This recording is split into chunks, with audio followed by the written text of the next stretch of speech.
প্রিয় ছাত্রছাত্রীরা শুভেচ্ছা নাও। তোমাদের শুভেচ্ছা জানিয়ে শুরু করছি আজকের অনলাইন ক্লাস। পরিচয় বলে নিচ্ছি, আমি নাইলা হক, সহযোগী অধ্যাপক, প্রাণীবিদ্যা বিভাগ। আজকে আমরা ঘাসফড়িং অধ্যায় থেকে ঘাসফড়িংয়ের দুটি তন্ত্র নিয়ে একটু আলোচনা করব। আশা করছি মনোযোগ দিয়ে দেখবে এবং যে কোনো প্রতীক প্রাণী সম্পর্কে আমরা যখন তার একটা তন্ত্র সম্পর্কে ধারণা নিই, তখন আমাদের সবসময় মনে রাখতে হবে যে একটা উন্নত প্রাণীর সাথে, বিশেষ করে আমাদের মানব দেহের বিভিন্ন তন্ত্রের সাথে তার সাদৃশ্য, বৈসাদৃশ্য এবং মিল কতটুকু আমরা পাই। ঠিক আছে, আমরা আজকে ঘাসফড়িংয়ের এর আগে আমরা বিগত ক্লাসগুলোতে ঘাসফড়িংয়ের কিছু কিছু অংশ আমরা জেনেছি। আজকে দেখব তার পৌষ্টিকতন্ত্র এবং তার রেচনতন্ত্র সম্পর্কে। আজকে আমি দেখো যে ঘাসফড়িংয়ের পৌষ্টিকতন্ত্র নিয়ে লিখেছি। আমি ছবি আঁকবো, আমি আশা করছি যে ছবির সাথে সাথে আমরা তার তুলনা করে নেব। ঠিক আছে, আমরা জানি যে ঘাসফড়িং তৃণভোজী বা শাকাশী একটা প্রাণী, আকৃতিতে খুব ছোট এবং এটা বিভিন্ন গাছের পাতা নিম্ফ অবস্থায় খায় এবং পূর্ণাঙ্গ প্রাণীতেও শস্য দানা অথবা গাছের কচি কাণ্ড এরা খাদ্য হিসাবে গ্রহণ করে। অর্থাৎ এরা তৃণভোজী, কাজে তৃণভোজী হিসেবে তাদের মুখোপাঙ্গ খাদ্য খাওয়ার জন্য উপযোগী, অর্থাৎ গাছের পাতা কেটে কেটে খায়, কাজে চর্বণ উপযোগী তাদের মুখোপাঙ্গ, তাদের ম্যান্ডিবুলার আছে। এগুলো আমরা জেনে নিয়েছি পূর্ববর্তী ক্লাসগুলোতে। আজকে আমরা তার পৌষ্টিকতন্ত্র দেখব যে পৌষ্টিকতন্ত্রে কী কী অংশগুলো আছে। আমি একটু ছবিটা আঁকি, আশা করছি ছবির সাথে সাথে আমরা তা বর্ণনা করে নেব। এখানে দেখো আমি পৌষ্টিকতন্ত্র লিখে তার অংশগুলো লিখেছি, অর্থাৎ প্রথমটা 1, 2, 3 স্টোমোডিয়াম, মেসেন্টেরন এবং প্রোক্টোডিয়াম। স্টোমোডিয়াম বা পৌষ্টিকতন্ত্রকে আমরা তিনটা অংশে ভাগ করি। অগ্র পৌষ্টিকতন্ত্র, এটা হচ্ছে অগ্র পৌষ্টিকতন্ত্র। পৌষ্টিকতন্ত্র এটা হচ্ছে মধ্য পৌষ্টিকতন্ত্র,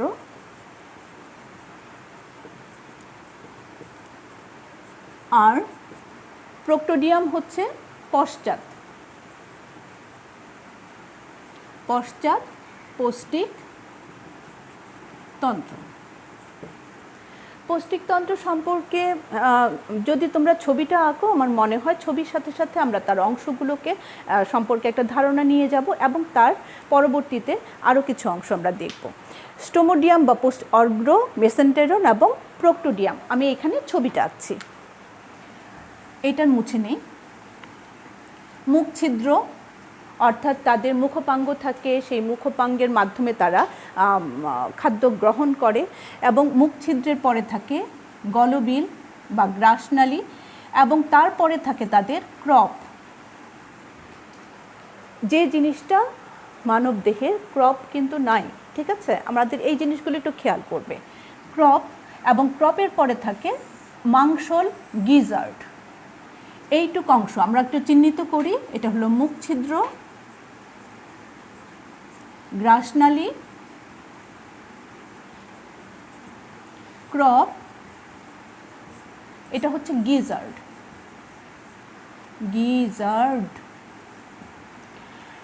এইটুক অংশটাকে আমরা বলি অগ্র পৌষ্টিকতন্ত্র বা স্টোমোডিয়াম। এই অংশগুলোর মধ্যে আমরা যদি বর্ণনা করি, মুখ ছিদ্রের মাধ্যমে ওরা খাদ্য গ্রহণ করে। ঠিক আছে, তারপরে গ্রাসনালীতে মাধ্যমে খাদ্য লালার রসের সাথে মিশে গ্রাসনালী পথে ক্রপে এসে জমা হয়। ক্রপ হচ্ছে অস্থায়ী খাদ্য জমাট রাখার বা সঞ্চিত রাখার একটা জায়গা। এবং ক্রপের পরে যে গিজার্ড আছে, গিজার্ডের গঠনটা থাকে অনেক পুরো, অর্থাৎ গিজার্ডের ভেতরের পেশি থাকে অনেক মাংসল এবং তার মধ্যে এত পেশিবহুল থাকে, দাঁতে কাইটিন নির্মিত দাঁত সদৃশ কিছু অংশ থাকে, যার মাধ্যমে এরা খাদ্য দ্রব্যকে, অর্থাৎ যে খাবারগুলো তারা গ্রহণ করে তা চূর্ণ বিচূর্ণ করে, অর্থাৎ একদম ক্ষুদ্র কণায় পরিণত করে। এইটুক অংশটাকে আমরা অগ্রপৌষ্টিকতন্ত্র হিসাবে আমরা দেখতে পারি। এরপরে আমরা দেখব মধ্য পৌষ্টিকতন্ত্র। মধ্য পৌষ্টিকতন্ত্র যেখানে শুরু হয় তাকে আমরা বলি মেসেন্টেরন। একটা জিনিস এখানে বলতে চাচ্ছি যে অগ্রপৌষ্টিকতন্ত্রের অন্তঃপ্রাচীর কাইটিন নির্মিত। ঠিক আছে, আর মধ্য পৌষ্টিকতন্ত্রের অন্তঃপ্রাচীর পেরিট্রফিক পর্দা দ্বারা আবৃত থাকে। তার মানে অন্তর্গঠন অর্থাৎ এই প্রথম অংশ এবং দ্বিতীয় অংশের মধ্যে ভেতরের আভ্যন্তরীণ গঠনেও কিছুটা পার্থক্য আছে। এই কার্টিন নির্মিত থাকার কারণে গিজার্ডের ভেতরের অংশটা অনেক শক্ত, খাদ্যদ্রব্যকে চূর্ণ বিচূর্ণ করতে পারে। আর এই জায়গাটাকে বলি আমরা, এই অংশটাকে বলি আমরা, এটা হলো মধ্যপৌষ্টিকতন্ত্রের অংশ, এটাকে বলি মেসেন্টেরন। মেসেন্টেরন ছাড়াও আরেকটা অংশ আছে যাকে আমরা মধ্যপৌষ্টিকতন্ত্রের অংশ বলি, যেমন হচ্ছে হেপাটিক সিকা বা গ্যাস্ট্রিক সিকা। কোথায় অবস্থান করে? এই ঘাসফড়িংয়ের ক্ষেত্রে 6 জোড়া হেপাটিক সিকা থাকে। আমরা দেখি যে এই গিজার্ড এবং মেসেন্টেরনের সংযোগস্থলে এইখানে এরকম করে হেপাটিক সিকা থাকে। এই হেপাটিক সিকাগুলো উপরের দিকেও প্রসারিত থাকে, নিচের দিকেও প্রসারিত থাকে। আমি যেহেতু এক পার্শ্বের ছবি আঁকছি, ওই পার্শ্বেও তিনটা করে এরকম 6টা আছে, অর্থাৎ 6 জোড়া হেপাটিক সিকা তাদের বিদ্যমান। তাহলে মধ্যপৌষ্টিকতন্ত্রের অংশ হিসাবে আমরা কাকে পাচ্ছি? মেসেন্টেরন পাচ্ছি এবং হেপাটিক সিকা পাচ্ছি। এর পরবর্তীতে এই মেসেন্টেরন যেখানে শেষ হয় সেখান থেকে শুরু হয় কোলন, অর্থাৎ তার পশ্চাৎপৌষ্টিকতন্ত্র শুরু, এবং এইখানে থাকে কোলনের পরে থাকে এটা থাকে ইলিয়াম। আমি লিখছি নামটা, ইলিয়াম, তারপরে থাকে কোলন এবং সবচেয়ে শেষে থাকে মলাশয়। এটা থাকে কোলন এবং এটা থাকে মলাশয়, সবচেয়ে শেষে পায়ুছিদ্র।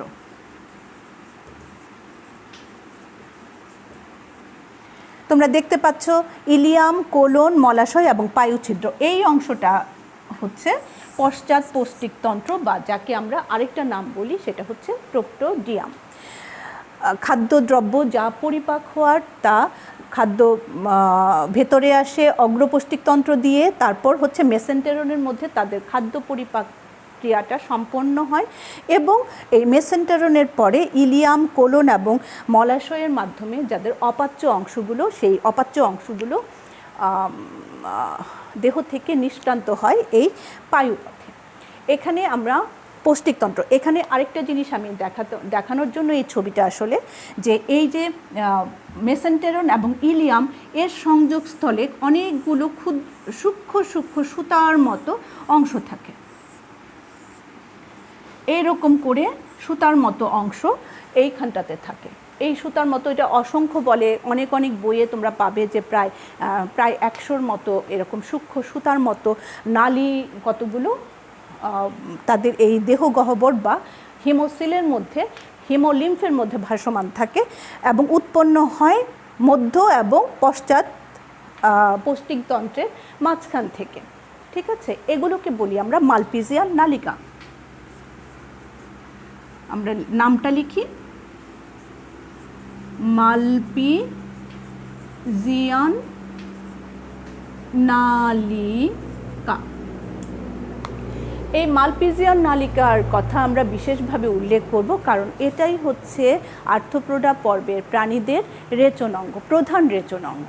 ঠিক আছে, এবং তাদের খাদ্য পরিপাকে এই মালপিজিয়ান নালিকার কোনো কোনো ভূমিকা নেই, কিন্তু যেহেতু তাদের রক্ত থেকে বা হিমোলিম্ফ থেকে রেচন পদার্থ তারা মালপিজিয়ান নালিকার মাধ্যমে সংগ্রহ করে, এবং এই পৌষ্টিকতন্ত্রের মাধ্যমে সেই পায়ুপথে একই সাথে রেচন পদার্থও তাদের নিষ্ক্রান্ত করে। এজন্যই মালপিজিয়ান নালিকা এই রেচনতন্ত্রের পরিপাকতন্ত্রের সাথে যুক্ত।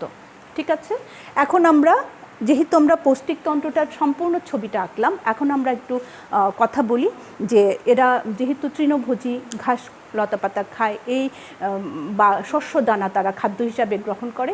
এই অবস্থায় তাদের খাদ্য উপাদানের মধ্যে শর্করাও থাকে, প্রোটিনও থাকে এবং লিপিড বা স্নেহজাতীয় খাদ্যও থাকে। খাদ্য গ্রহণ করে মুখ ছিদ্র দিয়ে, ডাসনালীতে আসে, এবং এইখানে তাদের পৌষ্টিক নালীর সাথে পৌষ্টিক গ্রন্থি আছে। গ্রন্থিটার আমরা ছবিটা আঁকি, এইখানে জিনিসটা আমরা একটু বাদ দিয়ে দিই। দেখবে এইটা হচ্ছে তাদের দেহ গহ্বর। এইটাকে যদি আমরা তার দেহ গহ্বর হিসাবে দেখি, অর্থাৎ ভেতরে দিলাম আমরা এটা হিমোসিল, এবং হিমোসিলের মধ্যে রক্ত থাকে, ঘাসফড়িংয়ের রক্তকে আমরা হিমোলিম্ফ বলি। এই হিমোলিম্ফ থাকে এখানে। আর মুখ ছিদ্রের পাশ দিয়ে দুইটা অর্থাৎ এক জোড়া লালা গ্রন্থি থাকে শাখান্বিত।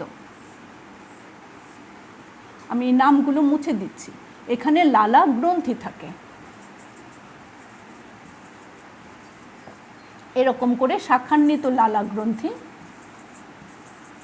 তার মানে দুইটা লালা গ্রন্থি দুই পাশে বিদ্যমান থাকে এবং এখান থেকে লালা নিঃসৃত হয়ে খাদ্যের সাথে মিশ্রিত হয়ে ক্রপে আসে, ক্রপ থেকে গিজার্ডে আসে, খাদ্য চূর্ণ হয়। এবং আরেকটা জিনিস আছে, এটা হচ্ছে হেপাটিক সিকা। হেপাটিক সিকা, এটার আরেকটা নাম তোমরা দেখবে বইয়ে দেখবে, গ্যাস্ট্রিক সিকা। ঠিক আছে, দুই ধরনের নামই ব্যবহার করা হয়, কারণ এটাও হচ্ছে এক ধরনের পৌষ্টিক গ্রন্থি এবং এখান থেকেও প্রচুর পরিমাণে খাদ্য পাচককারী এনজাইম নিঃসৃত হয়। ঠিক আছে, আরেকটা জিনিস হচ্ছে এই হেপাটিক সিকার কাজ হচ্ছে শুধু এনজাইম নিঃসরণ করে না, খাদ্য শোষণেও সাহায্য করে। অর্থাৎ এর ভেতরের যে কিছু শোষণকারী কোষ আছে যা খাদ্য শোষণে সাহায্য করে। আর মেসেন্টেরনের ভেতরে পেরিট্রফিক পর্দা আছে, সেই পেরিট্রফিক পর্দা ছাড়াও কিছু ক্ষরণকারী কোষ আছে যেগুলো থেকে এনজাইম নিঃসৃত হয় এবং খাদ্য পরিপাকে প্রত্যক্ষভাবে ভূমিকা পালন করে। ঠিক আছে, আর খাদ্য পরিপাক যখন হয়ে যায় তখন মেসেন্টেরনের ভেতরেই শোষণকারী কোষ আছে যা খাদ্য সার শোষণ করে এবং খাদ্য শোষণ করার পর এই বাইরের হিমোলিম্ফে পাঠিয়ে দেয়। হিমোলিম্ফের মাধ্যমেই সারা দেহে খাদ্য সার পরিবাহিত হয়। আর অপাচ্য অংশ চলে আসে ইলিয়ামে, ইলিয়াম থেকে কোলনে, এবং এই অপাচ্য অংশ যখন পরিবাহিত হয় তখন এখান থেকে যতটুকু পানি থাকে পানিগুলো এই পশ্চাৎ পৌষ্টিক তন্ত্রের প্রাচীর কর্তৃক বা প্রাচীর দ্বারা শোষিত হয় বা পুনঃশোষিত হয় এবং সবচেয়ে শক্ত শুষ্ক অপাচ্য খাদ্যাংশ সেগুলো মল হিসাবে দেহ থেকে নিষ্কান্ত হয় বা দেহ থেকে বের হয়ে যায়। ঠিক আছে, এখানে একটু বিশেষভাবে উল্লেখ করব যে ঘাসফড়িংয়ের আলাদা করে পানি পান করে না, এরা খাদ্য সার থেকে বা খাদ্য যে গ্রহণ করে সেখান থেকে ওরা পানি যা গ্রহণ করার, এবং এই জন্য ওদের দেহ অভিযোজিত খাদ্যের মধ্যে যতটুকু পানি থাকে তার অর্গানগুলো, বিভিন্ন অঙ্গগুলো সেই পানিকে শোষণ করে দেহের কাজে লাগায়। ঠিক আছে, এভাবেই আমরা তার পৌষ্টিকতন্ত্রকে বর্ণনা করতে পারি। এখন আমরা আরেকটা জিনিস দেখব, তার রেচনতন্ত্র। রেচনতন্ত্র বর্ণনা করতে গেলে আমি প্রথমেই বললাম কি জিনিসটা বলবো, এই মালপিজিয়ান নালিকার আমরা একটু ছবি আঁকবো। আমরা একটু দেখি,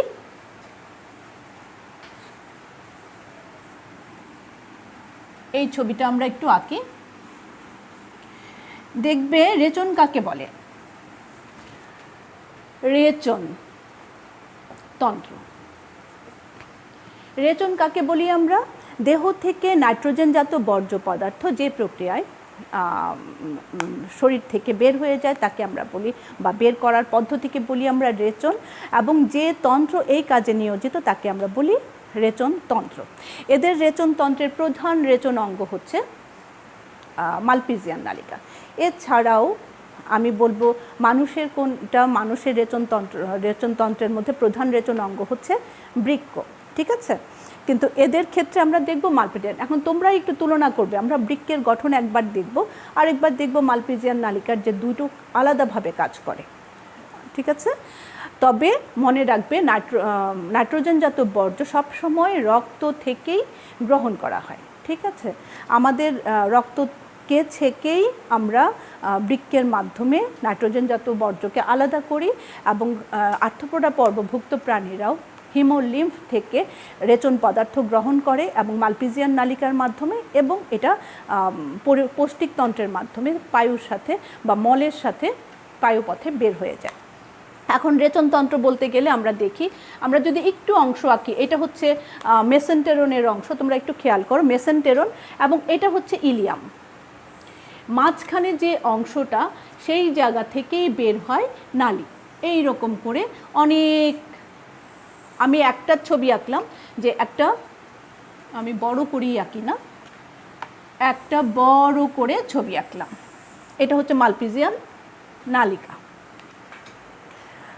কারণ বড় করে ছবি, আর এটাকে তাহলে আমরা আরেকটু মোটা করি।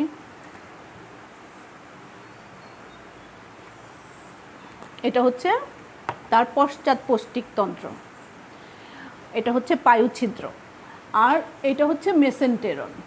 তাহলে এই যে আমরা একটা ছবি আঁকলাম, এই ছবিটা একটা মালপিজিয়ান নালিকা। মালপিজিয়ান নালিকা হচ্ছে নলাকার। নলাকার আমরা দেখতে এমনিতে সূক্ষ্ম সুতার মতো লাগে, কিন্তু গঠনগতভাবে এরকম নলাকার, ভেতরটা থাকে ফাঁপা, এবং তার এই যে তার প্রাচীর আছে বা তার যে এই যে বহির আবরণ আছে, এই আবরণের এটা হচ্ছে দূরবর্তী অঞ্চল, এটা হচ্ছে নিকটবর্তী অঞ্চল। মনে রাখবে যে প্রত্যেকটা অঞ্চলের আলাদা আলাদা করে কিছু কোষগুলো আলাদাভাবে কাজ করে। যেমন এই যে মালপিজিয়ান নালিকার শেষ প্রান্তটা হচ্ছে বদ্ধ, এবং এই অঞ্চলের এই জায়গার কোষগুলো হচ্ছে শোষণ উপযোগী, অর্থাৎ বাইরে থেকে ভেতরে জিনিস প্রবেশ করবে। তার মানে কোষগুলো হচ্ছে শোষণ উপযোগী কোষ। আর এই নিকটবর্তী অঞ্চল, অর্থাৎ পৌষ্টিক নালীর নিকটবর্তী যে অঞ্চল আছে, সেই অঞ্চলের কোষগুলো হচ্ছে ক্ষরণ উপযোগী। ক্ষরণ উপযোগী বলতে আমরা বোঝাচ্ছি যে এখান থেকে কিছু জিনিস বের হতে পারে। ঠিক আছে, তাহলে আমাদের দুই অঞ্চলে দুই রকমের কোষের উপস্থিতি আমরা দেখতে পাই। আমরা পরবর্তীতে বলবো যে কি ধরনের জিনিস হতে পারে। এদের শরীরে যে শুধুমাত্র রেচন পদার্থ হিসাবে আমরা দেখি ইউরিয়া, তারপরে হচ্ছে ইউরিক অ্যাসিড, ঠিক আছে, অ্যামোনিয়া, এগুলো হচ্ছে তাদের রেচন পদার্থ। এবং এই রেচন পদার্থগুলো এই চারপাশে এখানে থাকে হিমোলিম্ফ, এটা হচ্ছে হিমোলিম্ফের জায়গা, হিমোলিম্ফ। ওদের রক্তকে আমরা বলি হিমোলিম্ফ। হিমোলিম্ফ থেকে কিছু জিনিস শোষণ করে, অর্থাৎ নাইট্রোজেনজাত বর্জ্যগুলো তারা শোষণ করে।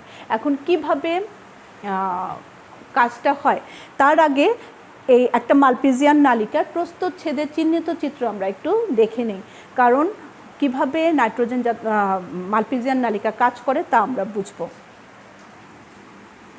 এইখানে তার যদি প্রস্থচ্ছেদের আমরা ছবি আঁকি, তাহলে এরকম গোলাকার দেখি, ঠিক আছে। তার চারপাশে কোষ আছে, অর্থাৎ একটা বর্ডার আছে বা আবরণ আছে। এই আবরণকে বলি, আবরণটা অনুপ্রস্থ কিছু কোষ দ্বারা তৈরি, এবং এই যে তাদের অনুপ্রস্থ কোষগুলোকে এই আবরণ তৈরি করেছে তাকে আমরা বলি ভিত্তিপর্দা। ভিত্তিপর্দা, বাংলায় ভিত্তিপর্দা, বেসমেন্টাল তার মেমব্রেন বলি আমরা। এই ভিত্তিপর্দার ভেতরের দিকে থাকে একস্তরী এপিথেলিয়াল কোষ বা এপিথেলিয়াল কোষ। আমরা সেই কোষগুলোকে আঁকি, এই রকম করে কিছু কোষ থাকে, তবে এগুলো হচ্ছে একস্তরী। প্রত্যেকটা কোষের মধ্যে নিউক্লিয়াস থাকে, ঠিক আছে। এবং এটা হচ্ছে এপিথেলিয়াল কোষ, আমি নামটাও লিখছি, এপিথেলিয়াল কোষ। এটা নিউক্লিয়াস,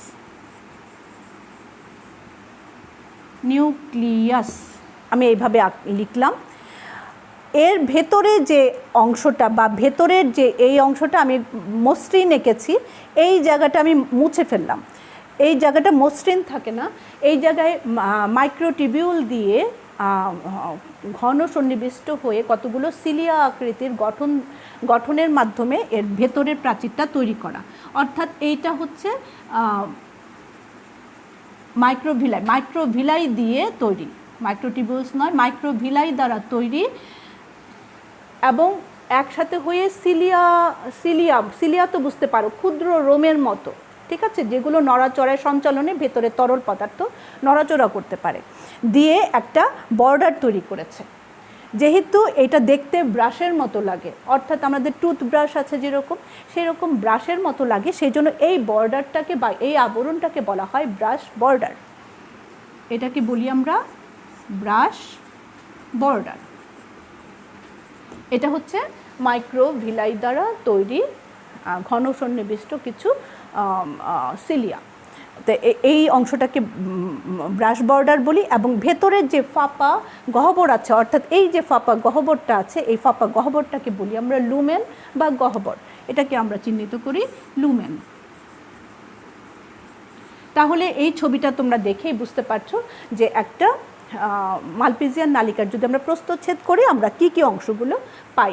ভিত্তি পর্দা, ভেতরে পেলাম লুমেন, এখানে পেলাম ব্রাশ বর্ডার, চারপাশে পেলাম একস্তরী এপিথেলিয়াল কোষ, এবং এপিথেলিয়াল কোষের প্রত্যেকটা কোষেরই তো নিউক্লিয়াস আছে। আমরা ওই ছবিটা আর দেখছি না। এখন আমরা এই জায়গায় দেখি যে এই মালপিজিয়ান নালিকা যখন হিমোলিম্ফের মধ্যে নড়াচড়া করে, ওরা কিন্তু ওদের নিজেদের নড়াচড়া করার নরণক্ষম নয়, অর্থাৎ নড়াচড়া করার ক্ষমতা নাই বা কোষ নাই সেরকম। তবে হিমোলিম্ফ যখন সঞ্চালিত হয় তার আন্দোলনে এই মালপিজিয়ান নালিকাগুলো হিমোলিম্ফের মধ্যে সঞ্চালিত হয়, এবং তখন এই শোষণকারী কোষগুলো দিয়ে কিছু পদার্থ ভেতরে প্রবেশ করে, এই লুমেনে প্রবেশ করে। কি কি পদার্থ এখানে প্রবেশ করে? হচ্ছে পানি, কার্বন ডাই অক্সাইড, এবং আমরা পটাশিয়াম ইউরেট। এখন এটাকে আমরা বলে দিই পটাশিয়াম ইউরেট। এই পটাশিয়াম ইউরেট হচ্ছে নাইট্রোজেনজাত বর্জ্য যা এই ভেতরে প্রবেশ করে। তাহলে আমরা ভেতরে কি কি আমরা দেখতে পাচ্ছি? এখানে কার্বন ডাই অক্সাইড পাচ্ছি, প্লাস ওয়াটার পাচ্ছি, প্লাস PU পটাশিয়াম ইউরেট পাচ্ছি। এই জিনিসগুলো ভেতরে প্রবেশ করলো। কোত্থেকে প্রবেশ করলো? বাইরের হিমোলিম্ফ থেকে এই শোষণকারী কোষের মাধ্যমে প্রবেশ করলো। এরা যখন এই পাশে আসে ভেতরে একটা তাদের রাসায়নিক পরিবর্তন হয়, এবং দেখা যায় যে এই পটাশিয়াম ইউরেটটা পটাশিয়াম বাইকার্বনেট হয়ে যায়, PB দিয়ে আমরা কি বোঝাচ্ছি? Potassium bicarbonate, potassium bicarbonate, potassium bicarbonate হয়, আর ইউরিক অ্যাসিড হয় UA দিয়ে। তাহলে UA দিয়ে আমরা কি বোঝাচ্ছি? Uric acid.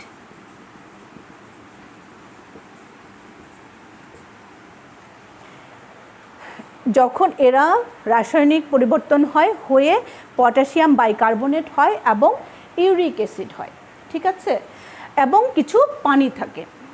এখন এই পাশে যখন তারা চলে আসে, অর্থাৎ নিকটবর্তী পৌষ্টিক নালীর নিকটবর্তী অঞ্চলে যখন চলে আসে, এইখানকার কোষগুলো আমি আগেই বলেছি এগুলো হচ্ছে ক্ষরণকারী কোষ। এই ক্ষরণকারী কোষের মাধ্যমে পটাশিয়াম বাইকার্বনেট চলে আসে কোথায়? পটাশিয়াম বাইকার্বনেট চলে আসে হিমোলিম্ফে। এই জায়গাটাতে থাকে হিমোলিম্ফ।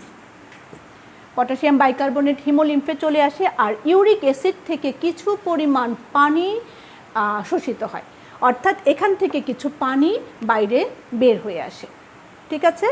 এবং তার পরবর্তীতে দেখা যায় যে কিছুটা ঘন, অর্থাৎ জলীয় পদার্থ কমে গিয়েছে, পানি কমে গিয়েছে, সেই অবস্থায় ইউরিক অ্যাসিড চলে আসে।